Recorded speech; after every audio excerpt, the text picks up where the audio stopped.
दोस्तों स्वागत है हमारे यूट्यूब चैनल के कोने वीडियो में। आशा करते हैं आप लोग मन लगा करके पढ़ाई कर रहे होंगे, क्योंकि बहुत ही टाइम नज़दीक आ गया। अभी भी पढ़ाई को आप लोग सीरियसली से पढ़िए। अभी भी 40 दिन है। 40 दिन में भी आप लोग 400 प्लस नंबर ला सकते हैं, बशर्ते आप लोग को ध्यान दे करके पढ़ना होगा। तो आज हम लोग देखेंगे क्लास 10th के इतिहास क्लास के, किसका इतिहास क्लास 10th के पार्ट 1। क्या पार्ट 1 देखेंगे? पार्ट 1 में क्या है? पार्ट 1 में है यूरोप में राष्ट्रवाद। क्या है? यूरोप में राष्ट्रवाद के अति महत्वपूर्ण प्रश्न देखेंगे, जिसकी परीक्षा में आने की क्या हो, पूरी संभावना हो। तो परीक्षा के दृष्टिकोण से आज के वीडियो बहुत ही महत्वपूर्ण है। यूरोप के राष्ट्रवाद से जितने भी प्रश्न बनने लायक थे उनको हम लोग कवर करने की कोशिश करेंगे। तो बिना समय गंवाए हुए वीडियो को स्टार्ट करते हैं। तो आज का पहला प्रश्न कहता कि गैरिबाल्डी पेशे से क्या था? जो गैरिबाल्डी था वो पेशे से क्या था? तो गैरिबाल्डी था जो पेशे से क्या था? नाविक था। गैरिबाल्डी जो था वो क्या था? पेशे से नाविक था। तो एक का सही आंसर क्या हो जाएगा? Option number D. दो देखिएगा, दो कहता है कि यूरोप का मरीज किसे कहा जाता है? जो यूरोप था, यूरोप का मरीज किसे कहा जाता है? तो यूरोप का मरीज जो कहा जाता है वो तुर्की को कहा जाता है। किसे कहा जाता है? तुर्की को कहा जाता है। अगला प्रश्न को देखिए, यंग युवा यूरोप इटली की स्थापना किसने किया था? जो यंग युवा यूरोप था इटली, इसकी स्थापना किसने किया था? मेजनी ने किया था। यंग युवा यूरोप इटली की स्थापना किसने किया था? मेजनी ने किया था। अगला प्रश्न देखिए, किस युद्ध के बाद जर्मनी का एकीकरण पूरा हुआ? कह रहा कि किस युद्ध के बाद जर्मनी का एकीकरण पूरा हुआ था? किस युद्ध के बाद पूरा हुआ था बताइए आप लोग? तो शटडाउन का युद्ध। किसके युद्ध के बाद? शटडाउन का युद्ध के बाद क्या हुआ था कि जर्मनी का एकीकरण पूरा हुआ। अगला प्रश्न को देखिएगा, यूरोप वासियों के लिए किस देश का साहित्य एवं ज्ञान विज्ञान प्रेरणा स्रोत रहा? जो यूरोप के वासी थे उनके लिए जो ज्ञान विज्ञान था साहित्य का, वो किन देशों के लिए प्रेरणा स्रोत रहा था? तो तुर्की के लिए। किसके लिए था? तुर्की के लिए। अगला प्रश्न देखिएगा, इटली एवं जर्मनी वर्तमान में किस महादेश के अंतर्गत आते हैं? किस महादेश के अंतर्गत आते हैं? अभी महादेशों की संख्या कितनी है? 7 है। कौन कौन है? एशिया है, अफ्रीका है, दक्षिणी अमेरिका है, उत्तरी अमेरिका, अंटार्कटिका है और एक दक्षिण अफ्रीका है। तो कौन ये जो जर्मनी और इटली थे किस में आते थे? तो यूरोप महादेश में अभी भी आते हैं। अगला प्रश्न को देखिएगा, जर्मन राइन राज्य के निर्माण किसने किया था? जो जर्मन राइन राज्य था इसका निर्माण किसने किया था? तो इसका निर्माण किया था नेपोलियन बोनापार्ट ने। राइन संघ था जो, तो किसने किया था? नेपोलियन बोनापार्ट ने। अगला प्रश्न देखिएगा,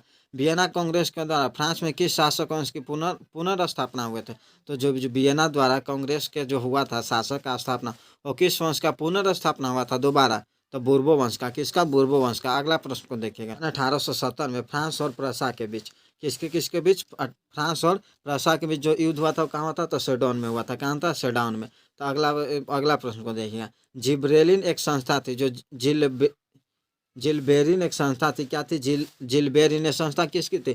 तो व्यापारियों की थी। किसकी थी? व्यापारियों की थी। अगला प्रश्न को देखिएगा, बिस्मार्क निम्न में से क्या था? जो बिस्मार्क था वो निम्न में से क्या था? तो बिस्मार्क एक कूटनीतिज्ञ था। क्या था? कूटनीतिज्ञ था। अगला प्रश्न को देखिएगा, 1829 ईस्वी के एड्रियानोपल की संधि किस देश के साथ हुई थी? जो एड्रियानोपल की संधि हुई थी, एड्रियानोपल की संधि कब हुई? 1829 ईस्वी में। आएगा कि एड्रियानोपल की संधि कब हुई? तो कब बताइएगा कि 1829 में। किसके बीच हुई? तो तुर्की के बीच हुई। तो अगला प्रश्न को देखिएगा, इटली और जर्मनी के एकीकरण के विरुद्ध निम्न में कौन था? जो इटली और जर्मनी के एकीकरण हो रहा था तो इसके विरुद्ध में कौन था? तो इसके विरुद्ध में ऑस्ट्रेलिया था ना। ऑस्ट्रेलिया था जो क्या था? इटली एकीकरण के एकीकरण में क्या था? अवरोध पैदा कर रहा था। मेजनी का संबंध किस संगठन से था? जो मेजनी था उसका संबंध किससे था? जो मेजनी था तो मेजनी का संबंध किससे था? कार्बोनरी सेना से था। किससे था? कार्बोनरी संस्था से था। अगला प्रश्न देखिएगा, 1789 की फ्रांसीसी क्रांति के समय वहाँ किस राजवंश का शासन था? जो कह रहा कि 1789 में फ्रांसीसी क्रांति कब हुई? 1789 में। तो वहाँ पर कह रहा कि किस राजवंश की स्थापना हुआ था? तो बुर्बो राजवंश की स्थापना हुआ था। किसकी राजवंश की? बुर्बो राजवंश की था। ऊपर हम लोग देखेंगे तो वियना कांग्रेस में किसकी पुनर्स्थापना हुई थी? तो बुर्बो वंश की। अगला प्रश्न को देखेंगे, जो वियना कांग्रेस के पवित्र वियना कांग्रेस में पवित्र संघ की योजना किसने प्रस्तुत की थी? तो किसने प्रस्तुत की थी? तो रूस ने प्रस्तुत की थी। किसने की थी? रूस ने। अगला प्रश्न को देखिएगा, जर्मनी के एकीकरण के लिए बिस्मार्क था जो कितने युद्ध लड़ा था? तो जर्मनी के एकीकरण के लिए बिस्मार्क कितने युद्ध को लड़े थे? 3 युद्ध को लड़े थे। कितने? 3 युद्ध को लड़े थे। अगला प्रश्न को देखिए, अगला प्रश्न कहता है कि यूनान के स्वतंत्रता संग्राम में किसकी पराजय हुई थी? तो यूनान के जो स्वतंत्रता संग्राम था इसमें किसकी पराजय हुई थी? तो तुर्की की पराजय हुई थी। किसकी पराजय हुई थी? तुर्की की। अगला प्रश्न कहता है कि यूरोप सभ्यता का पालना किसे कहते हैं? यूरोप सभ्यता का जो पालना है उसे किसे कहते हैं? यूनान को कहते हैं। यूनान को ही क्या कहते हैं?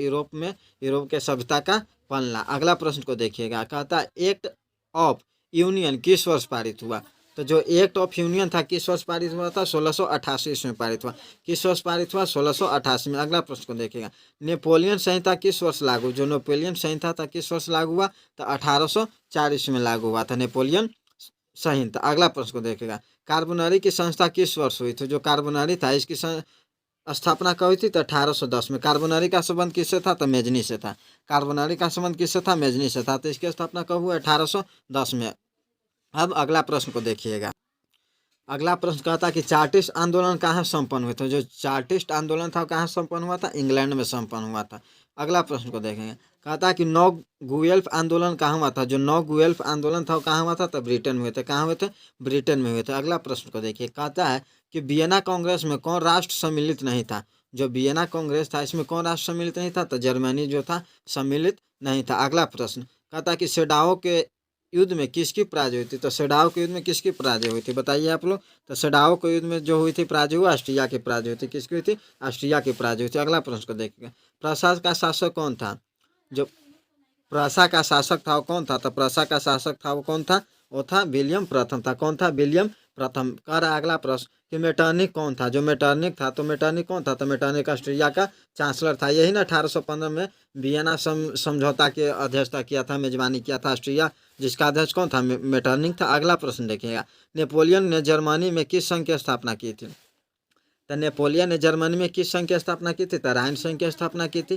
किसकी की थी? राइन संघ की। अगला प्रश्न को देखिएगा, लाल कुर्ती की टुकड़ी का गठन किसने किया था? जो लाल कुर्ती का टोकरी था इसका गठन किसने किया था? तो गैरीबाल्डी ने किया था। अगला प्रश्न को देखिएगा, अगला प्रश्न कहता है कि राष्ट्रवाद की अवधारणा का जन्म किस घटना से माना जाता है? जब राष्ट्रवाद का अवधारणा हुआ था किस घटना से माना जाता है? तो पुनर्जागरण की घटना से माना जाता है। किससे माना जाता है? पुनर्जागरण की घटना से। अगला प्रश्न को देखिएगा, कहता है किस संविधान किस संधि द्वारा स्वतंत्र यूनान राष्ट्र की स्थापना हुई? तो किस संधि द्वारा स्वतंत्र यूनान राष्ट्र की स्थापना हुई थी? तो हुई थी कस्तूनुतिनिया की संधि। किसकी? कस्तूनुतिनिया की संधि। अगला प्रश्न, सार्डिनिया पिडमाउंट का शासक कौन था? तो सार्डिया पिडमाउंट का शासन था कौन था? तो वो था विक्टर इमैनुअल था। कौन था? विक्टर इमैनुअल था। अगला प्रश्न देखिए, कहता कि किस संधि द्वारा जर्मनी का एकीकरण हुआ? जर्मनी का एकीकरण कब हुआ था? फ्रैंकफर्ट की संधि। फ्रैंकफर्ट की संधि कब हुई थी? 1871 ईस्वी में। अगला प्रश्न को देखिएगा, अगला प्रश्न कहता है कि इटली के एकीकरण में निम्न में से किसका संबंध नहीं है? इटली का एकीकरण हो रहा था तो उनमें से किसका संबंध है? तो बिस्मार्क। बिस्मार्क किसका एकीकरण कर रहा था? जर्मनी का एकीकरण कर रहा था। बाकी तीनों क्या था? इटली के एकीकरण से संबंध नहीं था। अगला प्रश्न देखिएगा, अगला प्रश्न कहता है इटली और जर्मनी के एकीकरण के विरुद्ध निम्न में कौन था? तो इटली और एकीकरण के विरोध में कौन था? ऑस्ट्रिया था। ऑस्ट्रिया में बेर बेर टांग अड़ा दे रहा था। अगला प्रश्न को देखिएगा, जर्मनी के एकीकरण का प्रमुख वास्तुकार कौन था? जर्मनी के एकीकरण किसने किया था? तो बिस्मार्क ने किया था। जर्मनी के एकीकरण का प्रमुख वास्तुकार कौन था? तो बिस्मार्क था। अगला देखिएगा, 1871 में कौन सी संधि हुई थी? तो 1871 में कौन सी संधि हुई थी? तो फ्रैंकफर्ट की संधि हुई थी। कौन संधि हुई थी? फ्रैंक। कहता है कि 1830 की क्रांति के बाद फ्रांस में किस प्रकार का शासन स्थापित हुआ? 1830 की क्रांति हुआ फ्रांस में, तो किस शासन का स्थापना हुआ? तो संवैधानिक राजतंत्र का। किसका हुआ था? संवैधानिक राजतंत्र का। अगला प्रश्न देखिएगा, रक्त एवं लौह की नीति का अवलंबन किसने किया था? रक्त एवं लौह की नीति का अवलंबन किसने किया था? बिस्मार्क ने किया था। तो रक्त एवं लौह की नीति का अवलंबन बिस्मार्क ने किया। अगला प्रश्न, वियना कांग्रेस कब हुआ? तो वियना कांग्रेस कब हुआ था? वियना कांग्रेस कब हुआ था? तो जो वियना कांग्रेस हुआ था कब हुआ था? 1815 में हुआ था।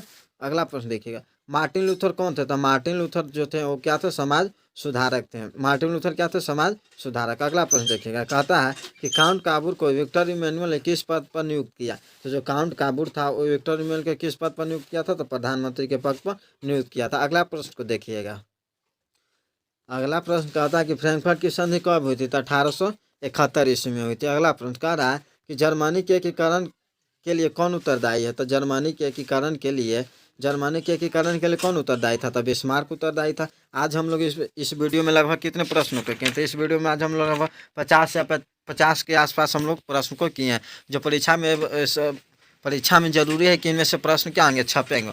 तो सभी प्रश्नों के क्या कीजिए? याद कीजिए। तब तक के लिए खुश रहिए, मुस्कुराते रहिए। मिलते हैं नेक्स्ट वीडियो में। तब तक के लिए जय हिंद, जय भारत, वंदे मातरम।